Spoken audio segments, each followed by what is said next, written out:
মূলত ব্যাটারি চালিত একটা রিক্সা গরিব শ্রমিকদের জন্য। আমরা গরিব শ্রমিক, আমরা ব্যাটারি চালিত রিক্সা চালাই, আমরা আমাদের পেট রুজিয়ে আয় রোজগার করি। যদি সেই ক্ষেত্রে আমাদের অটোগুলো বন্ধ করে দেয় তাহলে তো আমাদের পেটে লাথি দেওয়া হলো। আমরা অনেক সময় দেখা গেছে কিস্তি উঠায়া ব্যাটারি চালিত রিক্সা করছি, আমরা চালাচ্ছি, আমাদের সন্তানরা চলছে, লেখাপড়া করছে, আমরা ভালোভাবে চলতেছি। এখন যদি আমাদের এটা বন্ধ করেই দেয় সরকার, আমাদের বিকল্প ব্যবস্থা না করে, আমাদের কর্মসংস্থান নাই, আমরা যেমন মনে করেন কর্মসংস্থান আর পারি না, আমরা অন্য কোনো কর্মসংস্থান আর পারি না, আমরা এটার উপরেই নির্ভরশীল।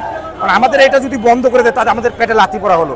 তাই আমরা তো আবার আমরা চুরি চিন্তাও করতে পারি না। তাহলে এই পরিবহনটা যদি বন্ধ করে দেয়, বিকল্প ব্যবস্থা না করে, তাহলে তো আমাদের চুরি চিন্তায় ছাড়া আর কোনো উপায় নাই। আমরা এখানে দাঁড়াই আছি, যেমন মনে করেন আমরা 1 লাখ টাকা কিস্তি উড়াইতে আছি। এই 1 লাখ টাকা কিস্তি উড়াইয়া আমরা একটা গাড়ি কিনছি। সেই গাড়িটা এখন বর্তমানে আমাকে তারা বলে অবৈধ। ঠিক আছে, আমাকে অবৈধ, আমাকে এটা বৈধ করে তারা সিস্টেম করে দেও, আমরা সেইভাবে আমরা চালাইতে পারবো।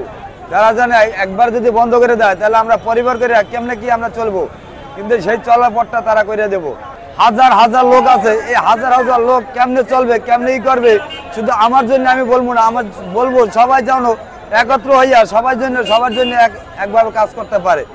আগে সরকার তো আমাদেরকে মনে করেন যে বন্ধ করে দিতে চাইছিল, ঠিক আছে, কিন্তু তারপর আমাদের পরিস্থিতি ভাইবে আপনার তারা আমাদের অলিগলি চালার অনুমতি দিছিল, কিন্তু এই সরকার এসে টোটালে উচ্ছেদ করার জন্য চিন্তা ভাবনা নিচ্ছে। কিন্তু এখন একবারে উচ্ছেদ করা কিন্তু সম্ভব না, এটা জিনিস সবাই ক্ষতির সম্মুখীন হবে। এবং অনেকে লোন করেও মনে করেন যে একটা গাড়ি করছে, সে নিয়ে তার ফ্যামিলিতে 4-5 জন লোক আছে, সে 4-5 জন লোক ভরণ পোষণ চলে, এবং বৃদ্ধ বাপ মা আছে বাড়িতে, তারা মনে করেন যে আপনার সে তাদের ভরণ পোষণ দেয়।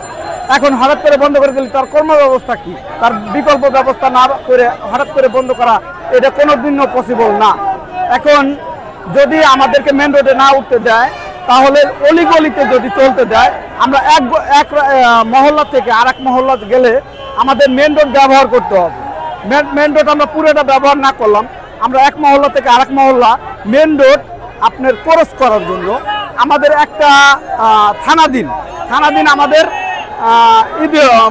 মানে থানাদিন একটা পর্যায়ে বলে দিক যে এই মহল্লা থেকে এই মহল্লা এই মেন রোডটা ক্রস করে ট্রাফিক ব্যবস্থা করে দিক যে এই মহল্লা থেকে এই মহল্লা তারা চলতে পারবে।